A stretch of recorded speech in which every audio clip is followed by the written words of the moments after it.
Into the Abyss, we have a new feature here called Faith and Horror. CW and I are of the Protestant persuasion. Tom is of the Catholic persuasion. So both of us, all of us, when we're looking at horror, we tend to sometimes bring our Christian worldview when we're looking at these movies. So what we want to do is we want to not only talk about what it means to be a Christian who loves to write horror, but what it means to be of the Christian persuasion, whether it's Protestant or Catholic, and how we look at certain movies that feature the Christian faith in a positive light, or feature the Christian faith as a really important part of that film. So we're looking at two films in particular here. We're looking at Deliver Us From Evil, which Tom and I have both seen, starring Eric Bana, and The Exorcism of Emily Rose, which C.W. Breyer and I, Chuck, have both viewed. So why don't we start with Deliver Us From Evil, starring Eric Bana. Tom, why don't you give us a quick overview of Deliver Us From Evil? Sure. Now, it actually starts off in 2010 during the war in Iraq. Several American soldiers who have been fighting the Iraqi soldiers end up in some, I guess you'd consider not even a cave, more of a structure underground, that something happens that really we don't see because their helmet cams blink off. Then it actually moves to a place you not expect, and that would be the Bronx in New York. Now, if you have been to New York or not, I mean, you would think, especially with an exorcism movie, it's either in a rural or suburban area, or if it was going to be in the city being the major part, which is Manhattan. Now, if you're from New York, you know the Bronx, especially the South Bronx, has always been seen as the bad part of New York City, with Eric Bana playing a police sergeant who really has seen, to be honest, any NYPD cop has seen the worst of the worst, especially being in the Bronx. But at the moment, now they are dealing with these former soldiers who come home who are definitely, I guess you would say, possessed to some extent by what they came across over in Baghdad. And now, to start off with, I want to go over to the basics. I like the fact that, first of all, the Bronx accents were very convincing. Again, I lived in New York for 3 years. I heard people from the Bronx. If you're saying, I'm from the Bronx and we don't sound like that, guess what you do? And second, I did like the backdrop because you have to deal with the evil man do and then the evil that demons can do. Mm-hmm. And you have Eric Bana's character who already has his own personal demons. He's married with a child. He's got a kid on the way. He also has dark backstory, too, concerning a child murder and how he dealt his own justice with. And also deals with a priest by the name of Mendoza, who I truly enjoyed because he was a very flawed character. Now, one thing that Kevin and I brought up before this was how it's not the first time that Baghdad, which sits atop the ruins of old Babylon, the most well-known city of the ancient period, it was the backdrop in the beginning of the original Exorcist movie, The Exorcist. And I like that. They put that out there for us. The scares, I thought, kind of worked. Mm-hmm. Now, in my medical condition, I should not see any scares that make me jerk my head back too quickly. Head and neck surgery, ladies and gentlemen. And when that happens and it hurts, well, okay, it must have been pretty scary, too. Now, in terms of religion, as I mentioned before, Father Mendoza, very aptly played, by the way, was a very flawed character, unlike the Father Perrin in The Exorcist, that he was before he became a priest, he was a drug addict, a drunk, probably a thief and all that, until he realized to go to God or else he's going to end his life. But he also, he was still a weak man, but he's trying his best to put himself out there to defeat evil wherever he saw it. Now, in the Catholic faith, got to do with these two guys. It's always been He's bookended by two Protestants. We've always got to deal with what Vatican City tells us as compared to what our world tells us, our culture that we live in. Okay, priests are supposed to answer to the bishop, to the cardinal, to the pope. But then if you're in a country that's over 3,000 miles away, things are going to be very different. As well as the fact that sometimes the church has to officially sanction an exorcism. Now, I don't know in any of the Protestant faiths if they have that situation. I don't know. I don't know. Protestants do It actually. depends on the more organized, like Methodists and stuff like that. More traditional Protestant faiths are a little bit different, a little bit more organized versus, say, evangelical, where it's a little bit more independent. Okay. I actually have a movie along those lines that I'm going to throw out after you get done talking. Or maybe you're already done talking. No, I'm not done talking. Okay. I guess, I was going to take a break and let you talk. Okay, so the Deliver Us From Evil is an interesting movie. Again, the faith element is right up there up front. As the movie goes on, Eric Bana has got to struggle with these things. I don't know if you touched upon this. He's got this guilt that's holding him back about the way he used too much violence on a former perp. Yes. And the movie portrays the evil taking advantage of that and using that against him.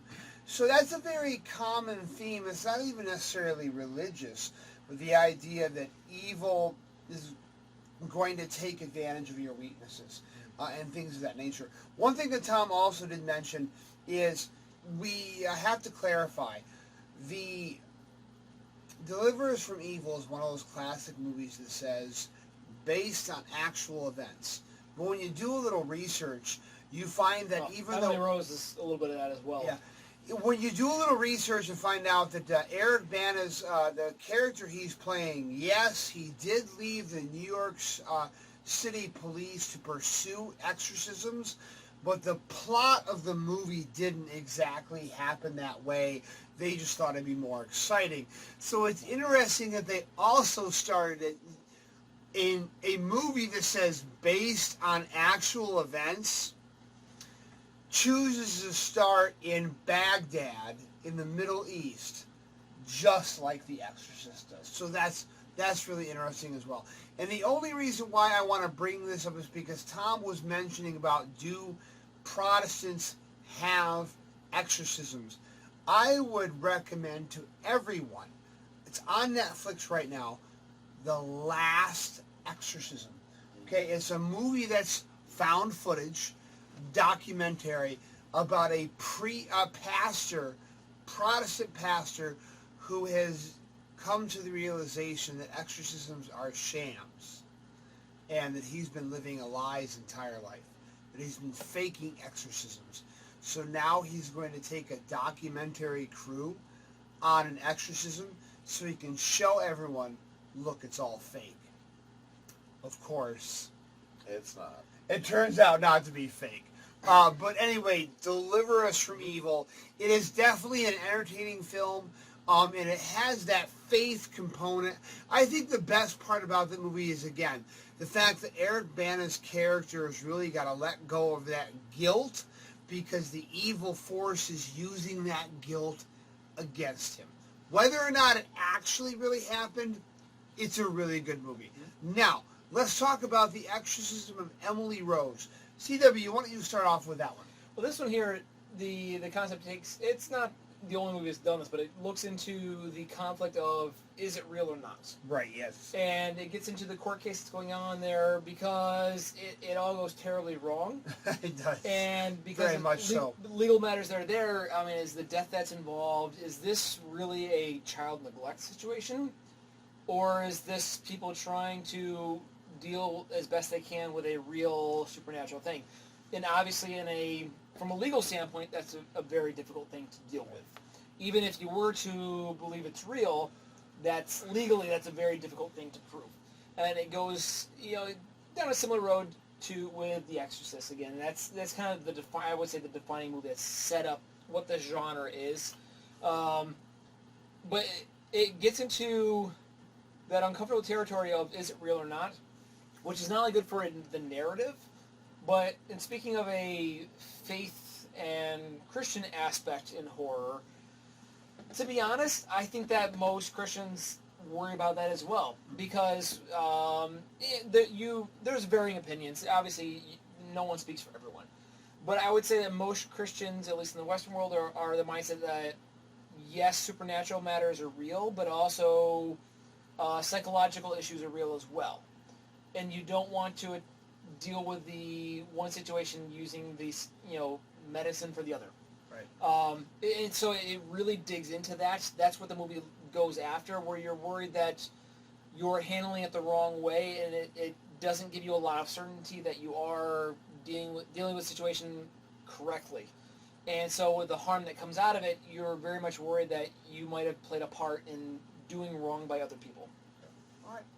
And as I understand now, I haven't seen it yet, I'm going to see it. Is it kind of like a two-for movie where part of it is horror and the other part is courtroom thriller?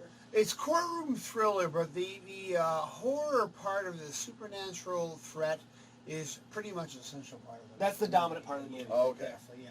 So anyway, we'll recommend for those of you guys that are interested in faith and horror, Deliver Us From Evil, starring Eric Bana. The Exorcism of Emily Rose, starring Laura Linney. And also on a side note, The Last Exorcism. I should say The Last Exorcism is on Netflix. Deliver Us From Evil and Exorcism of Emily Rose are both on Crackle.com. Now, Kevin, before we close out here, I do want to ask her, why do you think this genre exists? Why does this speak to us? Because this gets into the idea of faith and horror. What does it mean, and how is it different for, say, a Christian versus a non-Christian in terms of the horror element? Why does it speak to us? May I? Yes, go ahead. Go ahead. We've already heard me all talk. these movies deal with the devil. Well, if you have the devil, you have God.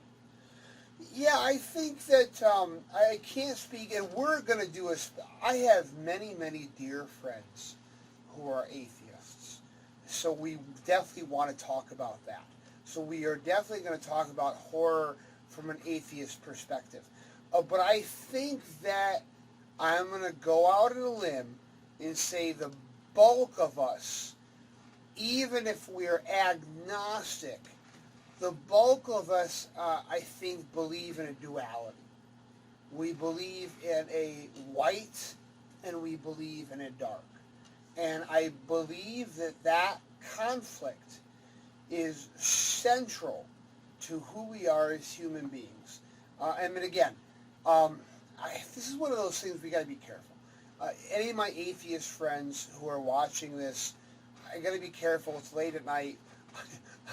We may have consumed some alcoholic beverages, so I'm probably not at the top of my game. I'm going to be very careful of being dismissive of folks that do not believe in a Judeo-Christian monotheistic. We want to be very, very careful.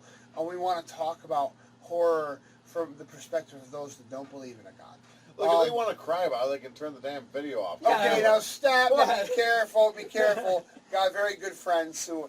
Anyway, but I think that idea of that dualistic struggle between good and evil, even for those who are atheists, I think that's just at the core of who we are. Mm-hmm. You know, of that struggle. Whether you believe in a God and a Satan, or our better and our worse self, that dualistic struggle is a part of who we are. Very yin and yang. Yeah, and I think we're drawn to that. Whether you believe in a God and a devil, or our bad nature and our good nature, that's centered to who we are. Now, for me, with the movies I've seen and the stories I've read, and even, I would say even the stories that have been skeptical of this, I think they touch on the same aspect of there's an uncertainty that's there. There's a concern that we might be misjudging what's going on. Right. A lot of Christians, I think a lot of Christians jump to a spiritual aspect of it, but even a lot of them still, I think there's this concern that you might be dealing with a physical situation in spiritual terms. Right. I think Christians would always see that there's always a spiritual element to it, but if somebody needs a physical help, a medical help, you don't want to deprive them of that. So there's a concern that you might be handling it the wrong way. Right.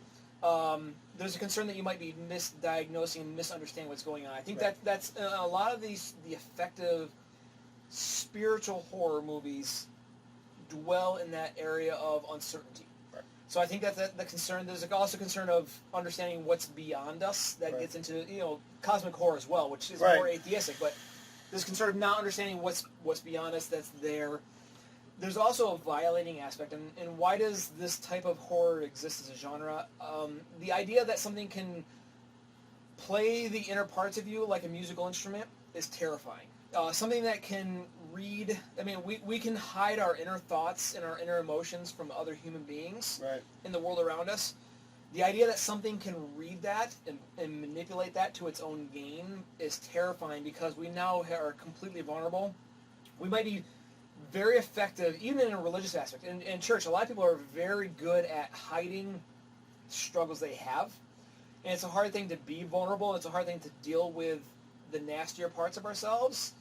The idea that something can bring that to the forefront and bring it to light, but also use it to make us a victim is terrifying. And so I think that's a big part of it that's there. I think that's one of the things that the genre brings that other genres usually fail to have. It's that inner dimension that's lacking in most horror of, this is who I really am, and it scares me, and it becomes my greatest weakness. You think the demon's going to tell us what Chuck really thinks about us? I don't know. All right. So there's our recommendations for faith and horror. The Exorcism of Emily Rose, Deliver Us From Evil, both of them on Crackle, and The Last Exorcism on Netflix.